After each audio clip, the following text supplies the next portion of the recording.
Book 7, The Book of Yoga. Canto 2, The Parable of the Search for the Soul. As in the vigilance of the sleepless night, through the slow, heavy-footed, silent hours, repressing in her bosom its load of grief, sat staring at the dumb tread of time and the approach of ever-nearing fate. A summons from her being's summit came, a sound, a call that broke the seals of night. Above her brows, where will and knowledge meet, a mighty voice invaded mortal space.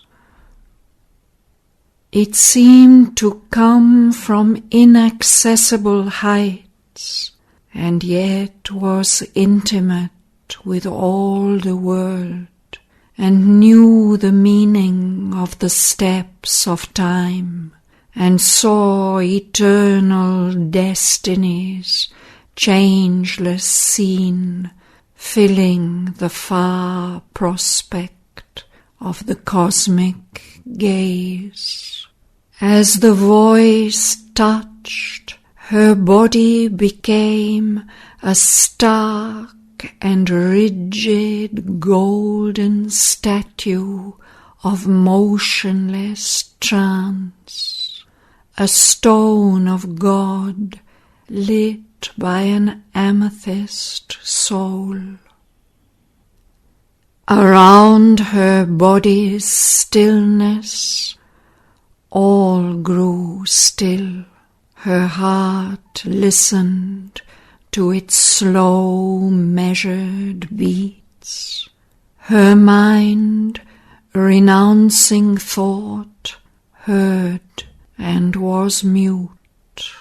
Why camest thou to this dumb, death-bound earth, this ignorant life beneath indifferent skies, tied like a sacrifice on the altar of time? O Spirit, O immortal energy, if 'twas to nurse grief in a helpless heart, or with hard, tearless eyes await thy doom, arise, O soul, and vanquish time and death.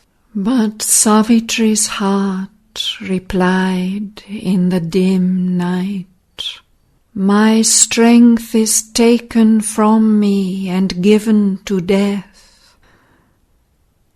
Why should I lift my hands to the shut heavens, or struggle with mute inevitable fate, or hope in vain to uplift an ignorant race who hug their lot and mock the Saviour light, and see in mind wisdom's sole tabernacle, in its harsh peak and its inconscient base, a rock of safety and an anchor of sleep? Is there a God whom any cry can move? He sits in peace and leaves the mortal's strength impotent against his calm, omnipotent law and inconscience and the almighty hands of death. What need have I? What need has Shraddhavan to avoid the black meshed net, the dismal door, or call a mightier light into life's closed room, a greater law into man's little world. Why should I strive with earth's unyielding laws, or stave off death's inevitable hour? This surely is best, to pactize with my fate, and follow close behind my lover's steps, and pass through night from twilight to the sun, across the tenebrous river that divides the adjoining parishes of earth and heaven. Then could we lie enarmed, breast upon breast, untroubled by thought, untroubled by our hearts, forgetting man and life and time and its hours, forgetting eternity's call, forgetting God. The voice replied, "Is this enough, O Spirit?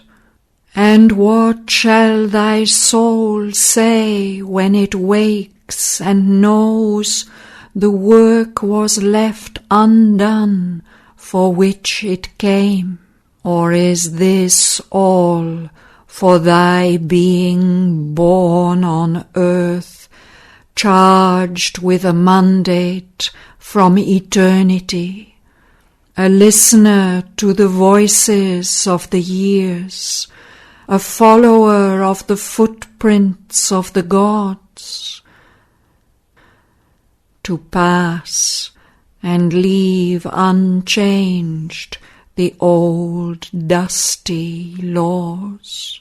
Shall there be no new tables, no new word, no greater light come down upon the earth, delivering her from her unconsciousness, man's spirit from unalterable fate?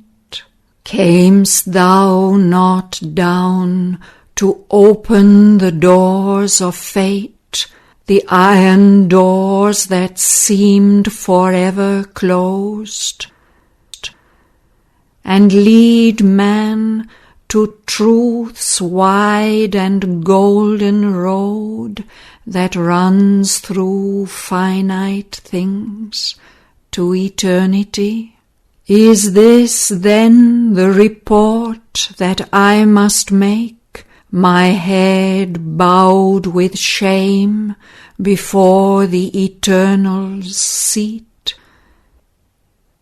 His power he kindled in thy body has failed, his labourer returns, her task undone. Then Savitri's heart fell mute, it spoke no word, but holding back her troubled rebel heart, abrupt, erect and strong, calm like a hill, surmounting the seas of mortal ignorance, its peak immutable above mind's air. A power within her answered the still voice.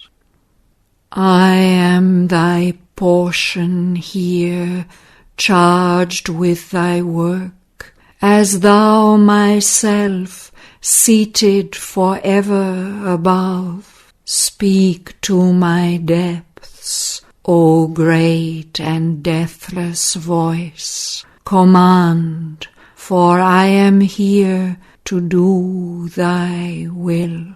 The voice replied, "Remember why thou camest.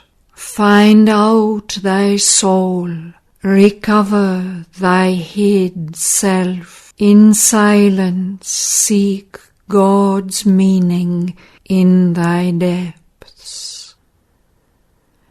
Then mortal nature change to the divine.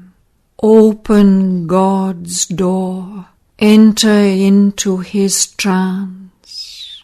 Cast thought from thee, that nimble ape of light. In his tremendous hush, stilling thy brain, his vast truth wake within, and know and see.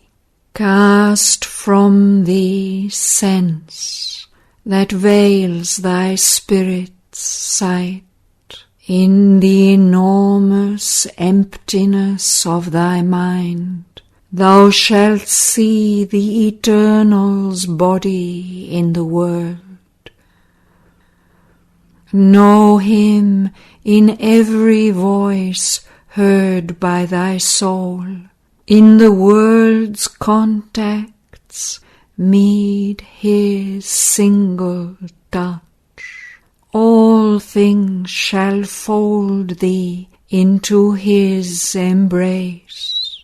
Conquer thy heart's throbs. Let thy heart beat in God. Thy nature shall be the engine of his works. Thy voice shall house the mightiness of his word. Then shalt thou harbour my force and conquer death. Then Savitri by her doomed husband sat, still rigid in her golden motionless pose, a statue of the fire of the inner sun. In the black night the wrath of storm swept by, the thunder crashed above her, the rain hissed, its million footsteps pattered on the roof. Impassive, mid the movement and the cry, witness of the thoughts of mind, the moods of life, she looked into herself and sought for her soul.